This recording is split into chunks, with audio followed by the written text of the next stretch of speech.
大家好，歡迎收睇集合最新最潮最奇趣鬼馬於一身嘅老親時事雜誌。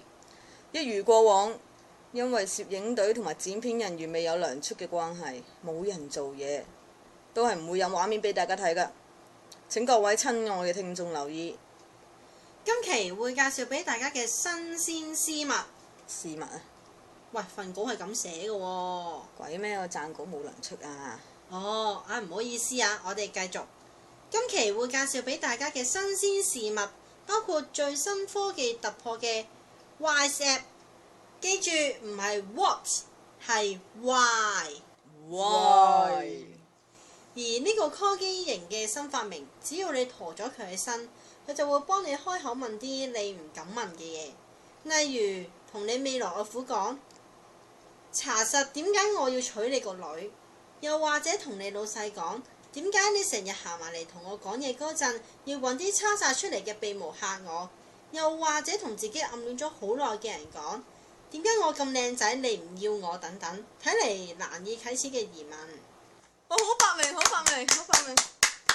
由5個老闆一齊創立，仲喺上年國際美食評審公佈嘅最受注目名單榜上面有名嘅老字號茶樓史料林白菜，推出咗一系列嘅創新標巡菜，有掌紋咁厚嘅厚切餐肉火腿菠蘿油，由棋子餅演變出嚟嘅雞子餅。夜晚打邊爐時段就加咗唔少新食材，包括落地嘅山根、難以測透嘅人參、仲有加推一款白汁雪巴。雪巴啊嘛？係，唔好意思，份稿有錯，就係白汁雪巴，聽落幾有意思喎。唔知啲白汁係點嘅呢？聽聞係精煉出嚟嘅喎。咩話？用咩煉話？我唔使咁驚，講漏2隻字啫。據老闆講解，係指精製提煉出嚟嘅。哦，嚇得我啊！尋晚做完節目先過去食咗個。跟住落嚟，會為大家介紹一部新上畫嘅電影，係由日本驚慄作品大師麻乜飯導演執導嘅新作《午夜凶夢》。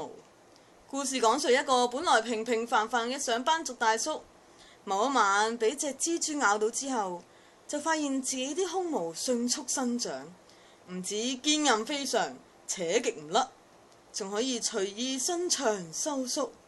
更甚嘅係佢科學家身份嘅太太，仲係佢抽取調製咗來自佢胳肋底 DNA 而成嘅臭狐噴霧。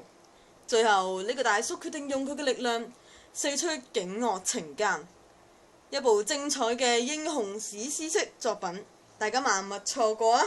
好期待啊！最後，我哋會為大家送上連續3年唱片銷量都係0嘅兒童合唱團田鼠俱樂部嘅最新主打歌《升高路》。1, 2, 3，升高路，升高路，我都有一個。